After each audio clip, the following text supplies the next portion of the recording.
Federation of Pakistan chambers of commerce and industry کے زیر اہتمام پشاور کے مقامی ہوٹل میں پری بجٹ مشاورتی سیشن کا انعقاد کیا گیا، جس کے مہمان خصوصی خیبر پختونخوا کے وزیر خزانہ تیمور سلیم جگڑا اور وزیر اعلیٰ کے مشیر برائے ایکسائز اینڈ ٹیکسیشن خلیق الرحمان تھے، اور خیبر پختونخوا کی بزنس کمیونٹی اور تاجر رہنماؤں نے شرکت کی۔ تقریب میں بزنس کمیونٹی نے صوبائی بجٹ کے لیے اپنی تجاویز بھی صوبائی وزراء کے گوش گزار کی۔ پہلی بار ہے کہ یہ PCCI خیبر پختونخوا میں بجٹ سیمینار کر کے وزیر خزانوں کو بلایا ہے۔ اب یہ بجٹ میں معلوم ہو سکے گا کہ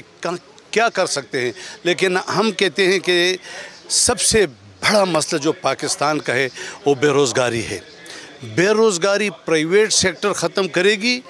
کوئی حکومت ختم نہیں کر سکتی۔ اس وقت خیبر پختونخوا میں صنعت بالکل زیرو ہوتی جا رہی ہے۔ ایگریکلچر کو زیادہ سے زیادہ فیسیلیٹی دے، اور ہمیں یہ انشور کیا گیا ہے کہ ہم یہ بجٹ جو ہے زیادہ تر ایگریکلچر ہوگا۔ بزنس کمیونٹی کا زیادہ تر زور مختلف ٹیکسوں خصوصاً پراپرٹی ٹیکس میں چھوٹ پر دیا گیا۔ اس موقع پر تاجروں اور صنعت کاروں کا کہنا تھا، جو اس بار کوشش کی ہے وہ یہ ہے کہ سسٹینیبل بزنس انوائرمنٹ اگر ایک بنایا جائے، تاکہ جیسے پنجاب اور سندھ میں کاروبار بڑھ رہے ہیں اس سپیڈ سے KP میں نہیں بڑھ رہے ہیں، تاکہ KP میں جو ہے اکنامک گروتھ کی طرف جائیں، اور فاٹا بھی چونکہ انکلوڈ ہوا ہے ابھی KP میں، تو آپ کو پتہ ہے کہ اکنامک گروتھ کتنی زیادہ ضروری ہے۔ اسی کے ساتھ افغان ٹریڈ پہ اور سینٹرل ایشین ٹریڈ پہ بھی ہم نے کافی ان کو جو ہے پوائنٹس بتائے ہیں، لیکن اس میں مسئلہ یہ ہے کہ آپ کو پتہ ہے جیسے کہ سارے چیمبر آف کامرس سے تجاویز تو وہ لے لیتے ہیں، لیکن اس کی انکلوژن جو ہے بجٹ میں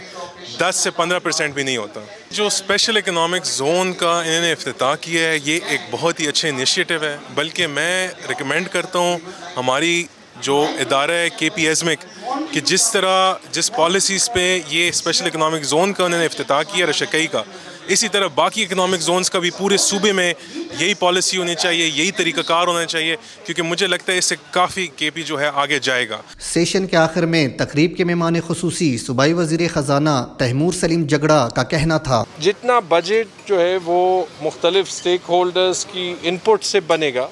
جیسے بزنس مین ہیں، ٹریڈرز ہیں، جو ہمارے پرائیویٹ اسکول ایسوسیشنز ہیں، مختلف انڈسٹری کے ایسوسیشنز ہیں، مختلف ریجنل جو ہیں وہ چیمبرز ہیں، تو اتنا وہ بجٹ عوام دوست ہوگا، بزنس فرینڈلی ہوگا، وہ ریڈ ٹیپ کو کم کرے گا۔ تو میرے خیال میں بہت مفید فیڈ بیک آئی، نہ صرف ایسی تجاویز جو کہ ہم امپلیمنٹ کر سکتے ہیں، جو ہم نے پہلے بھی امپلیمنٹ کیے ان کی کوالٹی آف امپلیمنٹیشن پہ بھی فیڈ بیک آئی، اور گورنمنٹ کا، کیونکہ ایز پولیٹیکل گورنمنٹ ہم پبلک کو ریپرزینٹ کرتے ہیں، ان سارے سٹیک ہولڈرز کو ریپرزینٹ کرتے ہیں، تو اس امپلیمنٹیشن کی کوالٹی جہاں پہ خامیاں ہیں ان کو مزید بہتر کر کے ہم جو ہے وہ صوبے کی گورننس کو بہتر کر سکتے ہیں، اور عام آدمی کے لیے، چھوٹے بزنس کے لیے، یا ایون کارپوریٹ سیکٹر کے لیے اس صوبے میں انویسٹ کرنا اور آسان بنا سکتے ہیں۔ تاجروں اور صنعت کاروں سے بجٹ کے لیے ہر سال تجاویز تو لی جاتی ہیں، لیکن تاجروں اور صنعت کاروں کا یہی رونا ہوتا ہے کہ ان کی تجاویز پر کبھی عمل درآمد نہیں کیا جاتا۔ تاہم صوبائی حکومت نے تاجروں اور صنعت کاروں کو یقین دہانی کرائی ہے کہ ان کی تجاویز پر سنجیدگی سے غور کیا جائے گا۔